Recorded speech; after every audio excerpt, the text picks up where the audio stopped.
Se é possível já fazer uma reflexão a respeito do que a pandemia da Covid-19 tem ensinado à humanidade, é que grandes conquistas são realizadas melhor e mais rápido em colaboração, em conjunto. Num mundo cada vez mais individualista, em que muitas vezes impera o pensamento de cada um por si, a pandemia da Covid-19 obrigou muitos a olharem para o lado, em busca de colaboração para atravessar a tempestade. E um dos campos onde o fazer colaborativo tem se tornado mais explícito é o campo do conhecimento científico. A pandemia provocada pelo novo coronavírus está mobilizando muitos cérebros ao redor do globo em trabalhos colaborativos. Pesquisadores e centros de pesquisa, acostumados a desenvolver seus trabalhos isoladamente, aprenderam a dar vida àquele dito popular que ensina que sozinhos vamos mais rápido, mas juntos vamos mais longe. E o espírito de colaboração nas ciências não está se mostrando apenas no trabalho conjunto entre cientistas, mas também em forma de colaboração externa, a colaboração financeira, tão necessária para o avanço das ciências por meio de financiamento de governos e fundações em vários países.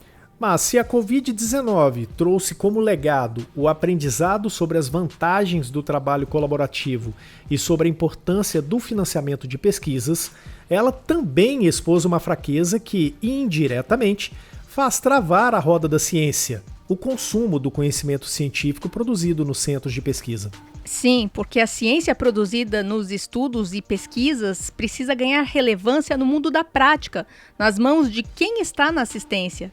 Na fisioterapia e na terapia ocupacional, se os profissionais não consomem, se não se apropriam do conhecimento e das evidências resultantes da produção científica dos pesquisadores da área, o ciclo de produção científica, consumo desse conhecimento e reprodução na prática clínica fica comprometido, quando o fisioterapeuta ou terapeuta ocupacional não sabem às vezes nem como reconhecer o que é ou não a boa ciência.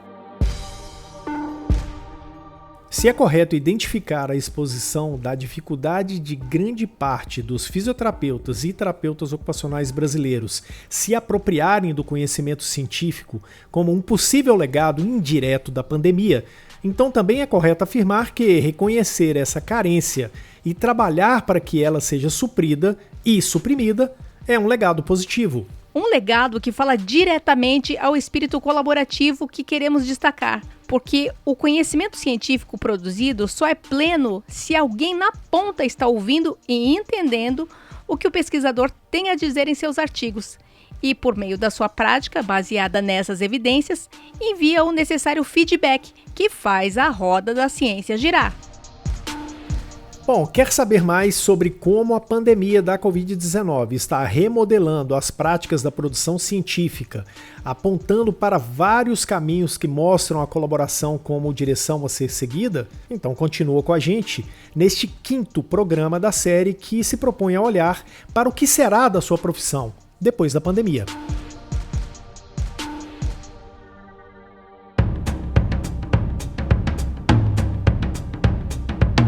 Olá, tudo bem? Que bom que você está aqui para a 2ª temporada do podcast Físio e TO em Movimento. Tudo que rola na fisioterapia e na terapia ocupacional em um só podcast. Estamos no episódio 74, o 5º da série especial Depois da Pandemia, que vai apontar os caminhos que a fisioterapia e a terapia ocupacional vão seguir após essa fase crítica da pandemia da Covid-19. Eu sou Túlio Fonseca, gerente de comunicação aqui do Conselho Regional de Fisioterapia e Terapia Ocupacional de São Paulo, o CREFITO 3. E eu sou Mônica Farias, jornalista do CREFITO 3. Bom, e você conhece os podcasts do CREFITO 3? Este que você está ouvindo agora é o Físio TO em Movimento. Ele está na 2ª temporada e sai toda terça-feira, no final do dia. E o Movimenta é o podcast jornalístico, que é diário e liberado ainda de madrugada. E para dar conta do recado, a gente conta com profissionais que atuam nos bastidores. Daí você aperta o play e aproveita o conteúdo onde estiver. São eles os colegas Rodrigo Cavalheiro, responsável pela edição de áudio, a estagiária de design Eduine Azevedo, que desenvolve as artes, e as ações de relacionamento são feitas pela Ana Carolina Soares. A produção do episódio tem a contribuição da estagiária de secretariado Heloísa Passarelli.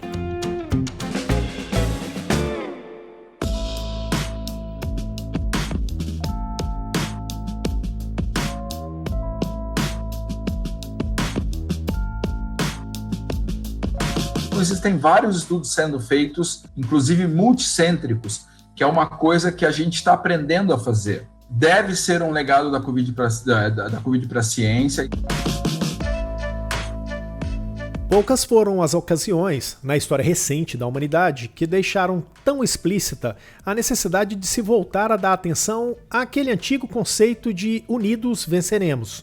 E um dos segmentos da sociedade que compreendeu bem rápido que apenas somando esforços conseguiria apresentar respostas com a urgência que o momento mais crítico da pandemia exigia, e ainda exige, sob muitos aspectos, foi o setor da ciência, da produção do conhecimento científico. Os estudos multicêntricos mencionados agora pelo Dr. Celso Carvalho, que é livre docente em fisioterapia pela Faculdade de Medicina da USP e pesquisador na área de fisioterapia respiratória, são estudos que reúnem vários centros investigando um mesmo assunto, permitindo um número amostral bem maior do que se esse mesmo estudo fosse conduzido por um centro isolado. Quanto maior a amostra, maior a chance de se compreender o problema de uma maneira muito mais ampla. Para Dr. Celso, os resultados apresentados pelos estudos multicêntricos realizados e os que ainda estão em andamento provam que essa é uma das consequências da pandemia da Covid-19 que veio para ficar, não só para a fisioterapia, mas para todas as ciências da saúde. Isso foi mostrado do ponto de vista médico, teve agora, acabou de ser publicado o primeiro grande estudo do ponto de vista médico, que envolveu, acho que mais de 40 ou 50 hospitais, que foi muito bem publicado. Estudos multicêntricos, como os mencionados pelo Dr. Celso de Carvalho, exigem um alto nível de planejamento e organização. Isso significa a necessidade de dispor de recursos. E na disponibilização de recursos para o desenvolvimento de muitas pesquisas relacionadas à Covid-19, também é fundamental o espírito de colaboração, nesse caso traduzido em investimentos. E isso ocorre e está ocorrendo em todo o mundo.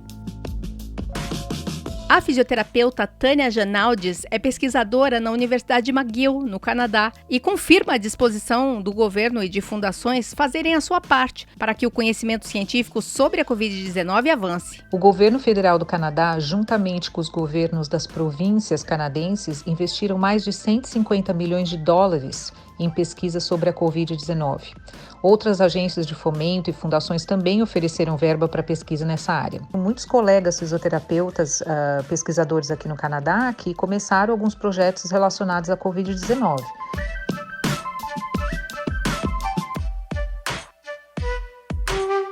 A colaboração com a pesquisa por meio de financiamento tanto público quanto privado, conforme relatado pela doutora Tânia, apoiou a movimentação de pesquisadores em todo o mundo.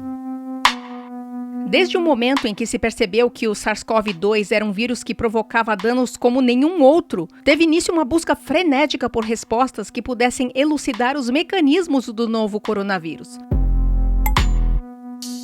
Numa das fases mais críticas da pandemia, chegou-se ao número de 1.000 novos estudos por dia sendo divulgados. E no cenário atual, em que convivemos ao mesmo tempo com as consequências imediatas e as sequelas do novo coronavírus, e também com as consequências indiretas do contexto da pandemia, muitas pesquisas continuam a ser realizadas em várias frentes. É novamente a doutora Tânia quem relata algumas das investigações em andamento no Canadá. Muitos deles tiveram interesse de saber como a pandemia e o isolamento social estão afetando a saúde física e mental dos grupos de pacientes que eles costumavam já trabalhar antes da pandemia. Por exemplo, pesquisadores que trabalhavam com idosos ou com pessoas com doença pulmonar, cardíaca ou neurológica, que normalmente já são grupos que são mais vulneráveis.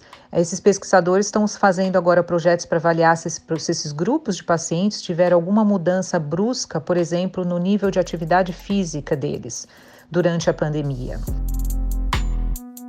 Outro exemplo de projeto científico em fisioterapia é na área de telesaúde e telereabilitação. Apesar de já ter bastante pesquisa sobre os benefícios de telereabilitação para pessoas com doenças crônicas, fisioterapeutas e pesquisadores perceberam que tem muita coisa que ainda não sabemos. No Brasil, o Dr. Celso de Carvalho relata alguns dos estudos que estão sendo realizados pela fisioterapia, inclusive com características multicêntricas.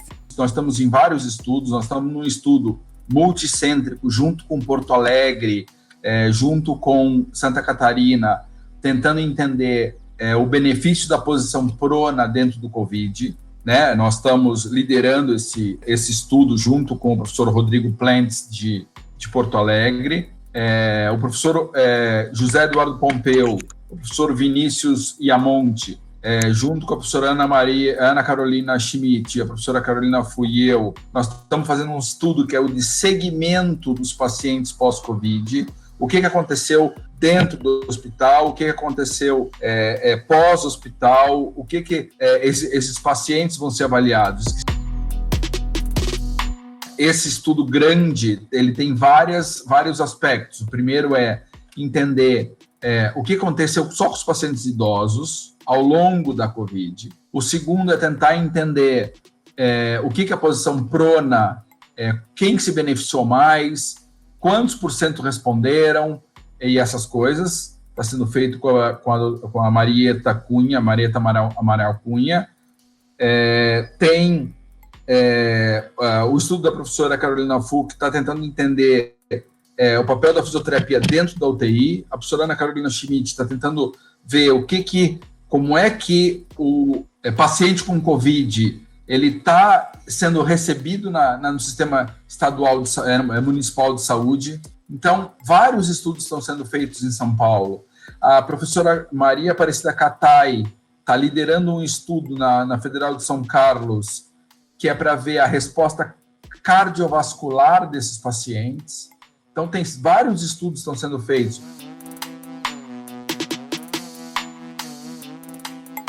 Tanto a doutora Tânia Janaldes quanto o doutor Celso de Carvalho citaram vários estudos em produção. E esses foram apenas alguns que eles citaram.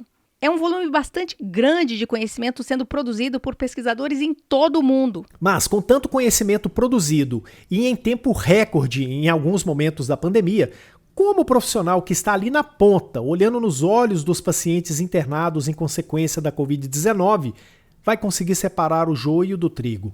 Essa preocupação é manifestada por Dr. Celso de Carvalho. A ciência foi importante porque ela mostrou que aquilo que melhorava e aquilo que podia ser feito pela Covid, tanto do ponto de vista do papel do médico, do papel do fisioterapeuta, do papel do enfermeiro, da transmissão da doença e essas coisas todas, mas ela também mostrou que as pessoas têm dificuldade em filtrar a informação. Como é que eu vou filtrar a informação de saber que aquilo é bom, aquela informação é boa ou aquela informação é ruim?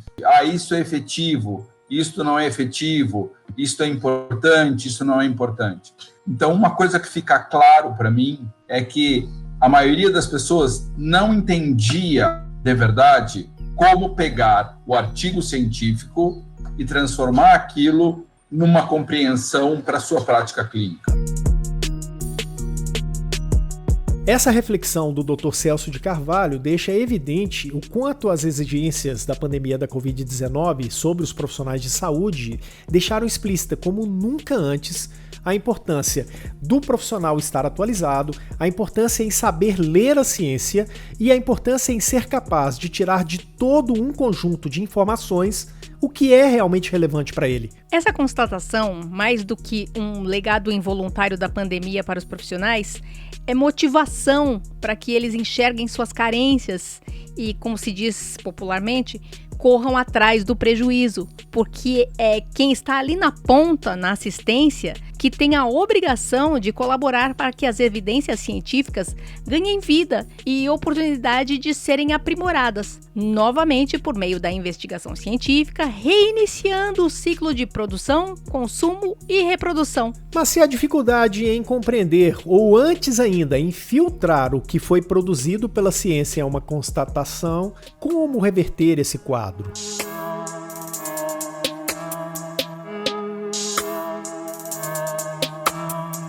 O afastamento dos profissionais em relação à ciência e à atualização científica começa cedo. Para muitos, tão logo recebem o diploma de graduação. O Dr. Celso esclarece melhor esse cenário. Depois que o indivíduo se forma, aí ele vai para a vida dele, que aí ele vai pagar as contas, vai arrumar emprego, a casa, as suas questões políticas pessoais, as suas questões políticas dentro do seu emprego. Então ele vai fazer isso. Eles tendem a ter esse papel, a se afastar da ciência, porque a ciência é complicada, porque a ciência ela se faz intramuros.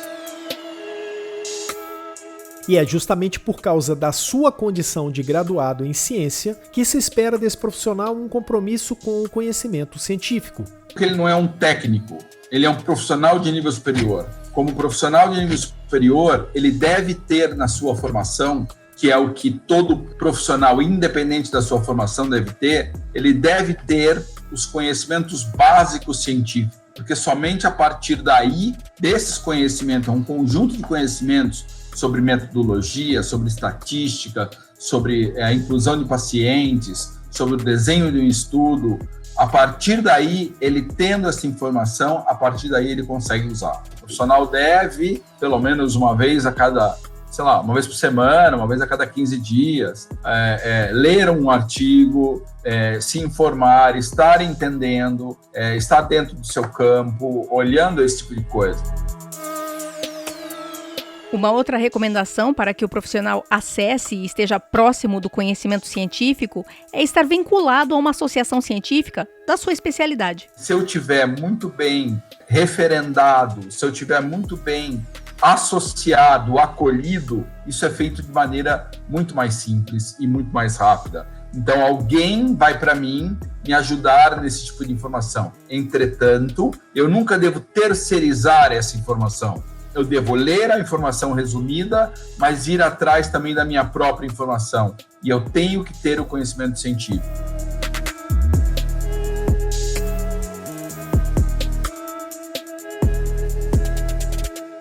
Talvez algum profissional que esteja nos ouvindo acredite que esse podcast sobre o que a Covid-19 está provocando na forma de fazer ciência não tenha nada a ver com ele. Talvez ele não se sinta convidado a ser um colaborador do fazer científico da sua profissão, por meio da sua recepção e da reprodução prática dos achados de seus colegas de profissão que estão na pesquisa. Mas em algum momento, mais cedo ou mais cedo, porque a Covid-19 não existe o mais tarde, você vai ser arrastado, vai ser cobrado a entrar no universo da atualização científica, da prática baseada em evidência científica. Afinal, todos já entendemos que depois da Covid existe o pós-Covid. O Dr. Celso traz esse alerta. Todo mundo falou da Covid no hospital. Só que agora nós temos milhares, dezenas de milhares de pessoas pós-Covid. E ninguém está falando delas. Então, a ciência não acabou. Ela só mudou de lugar. Ela saiu do hospital, da enfermaria, da UTI, para ela ir para o sistema municipal de saúde, para ela ir para o sistema estadual de saúde, para ela vir para os ambulatórios do hospital, para o fisioterapeuta que trabalha músculo esquelético, para o fisioterapeuta que trabalha com reabilitação neurológica, o fisioterapeuta que trabalha com controle de esfíncter, que trabalha com problemas urinários. Os demais fisioterapeutas têm e terão um papel muito importante na recuperação dessas pessoas. O sistema de saúde ainda será impactado pela Covid pelos próximos 12 meses com facilidade. Uma das áreas da ciência citadas por Dr. Celso é a traumatortopedia, campo em que grande parte dos fisioterapeutas brasileiros atua. E como as questões de comprometimento músculo-esquelético não se comportam de forma tão aguda quanto os sintomas respiratórios, essa é uma área em que a ciência ainda tem mais perguntas do que respostas. Perguntas que ainda estão em formulação inicial, como explica o Dr. Marcelo Faria Silva, pesquisador na Universidade Federal de Ciências da Saúde de Porto Alegre e coordenador técnico-científico da Associação Brasileira de Fisioterapia Traumato-Ortopédica, a Abrafito Nacional. Hoje o que a gente consegue é ter uma análise maior assim, em cima dos desfechos, né? Dos desfechos clínicos, né? Agora, o quanto aquele desfecho foi interferido pelo Covid, pelo vírus, por isso tem né? Então, será que as manifestações funcionais desses pacientes, será que pegando Covid, pegando H1N1, pegando diferentes vírus, será que o comportamento não é o mesmo, né, do ponto de vista musculoesquelético? Então, observe que tudo isso são perguntas de pesquisa. Se a Brafito tem que, talvez, recomendar, sugerir, é que realmente os nossos pesquisadores, né, que atuam na área de traumato-ortopedia, canalizem esforços para tentar buscar respostas, porque essa é uma demanda social, é a demanda social do momento. Ou seja, os pesquisadores vão investigar, mas é a obrigação ética e a demanda social do momento, como enfatizou agora o Dr. Marcelo, que o profissional busque as informações e as descobertas que esses pesquisadores revelaram. Informação nova surge o tempo todo na sua profissão. Se você não acredita na importância de se atualizar, e a atualização constante deveria ser a regra para todo profissional de saúde e não apenas impulsionada pela Covid-19, ou se você não acredita, o Dr. Celso de Carvalho tem uma explicação bastante convincente para quem acha que a produção do TCC na graduação foi suficiente como último contato com a ciência. O relato é sobre a área em que ele atua, a respiratória, mas é válido para todas as outras especialidades. O que ele viu lá atrás na graduação, mesmo que há 2, 3 anos atrás, já mudou muito hoje em dia. Vou lhe dizer que tudo, absolutamente tudo na área respiratória. Não existe nada da área respiratória, na época que eu me formei, que tem ainda hoje alguma base. Primeiro, nada se fazia para asma. Hoje em dia o fisioterapeuta tem um papel importante, né, importantíssimo na asma. Segundo, pouco se fazia para os pacientes com doença pulmonar obstrutiva crônica. Hoje em dia o fisioterapeuta é o ser essencial para o atendimento desses pacientes. Terceiro, nós não entendíamos terapia intensiva. O máximo que a gente fazia era aspirar paciente. Os ventiladores, na verdade, tinha um pequeno ventilador que nem era, que chamava RPPI, nem existe mais esse ventilador hoje. Então era um ventiladorzinho. Hoje em dia os ventiladores são microprocessados com várias metodologias, com várias modalidades, tudo completamente diferente.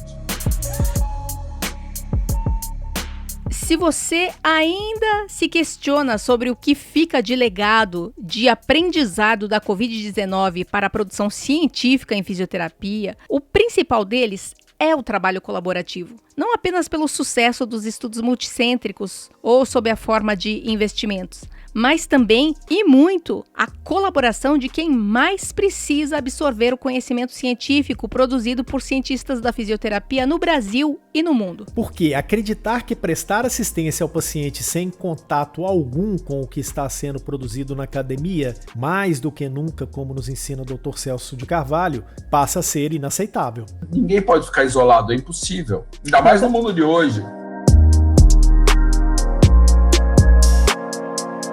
Durante as edições desse especial sobre depois da pandemia, não temos o quadro Fato ou Fake. Estamos fazendo isso de forma diferente.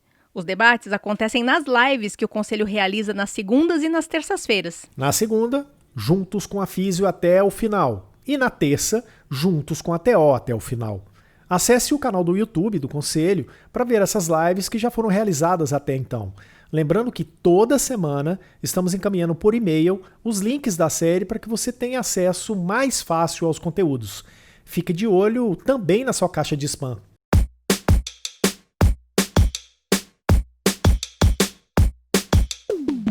E assim concluímos o 5º programa da série especial Depois da Pandemia, nesta edição número 74 do podcast Físio e TO em Movimento. Tudo que rola na fisioterapia e na terapia ocupacional em um só podcast. Esse episódio teve a apresentação minha, Túlio Fonseca, e da Mônica Farias. E a edição de áudio é do Rodrigo Cavalheiro. E aí, gostou do tema proposto para esse episódio do especial Depois da Pandemia? Compartilhe com seus colegas. E não se esqueça das lives sobre o tema. Você é muito bem-vindo lá. Até a próxima semana.